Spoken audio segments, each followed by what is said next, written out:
இப்படி மூச்சரிக்க ஓடுறீங்க? எங்க அப்பா என்ன வெளியில விடாம வீட்டுக்குள்ளே அடைச்சு வச்சிருந்தாரு. வேற ஒரு மாப்பிள்ள முடிவு பண்ணி நாளை காலை நிச்சயதார்த்தம் நடக்கிறதா இருந்தது. அதான் தப்பிச்சு இவர் கூட ஓடி வந்துட்டேன். எங்க அப்பாவோட ஆளுங்க துரத்திட்டு வராங்க. அவங்களுக்கு தெரியாம நாங்க இங்க நுழைஞ்சிட்டோம். நீங்க உதவி பண்ண உயிரோட வாழ்வோம், இல்ல 2 பேரும் செத்துருவோம். முடிவு பண்ணிட்டோம். வாங்க.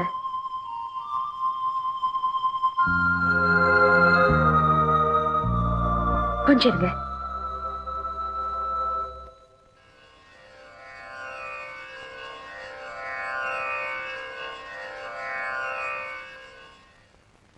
இங்க பாரு அருணா, உன் கழுத்துல தாலி ஏறிட்டா உன் அப்பாவால ஒண்ணும் செய்ய முடியாது.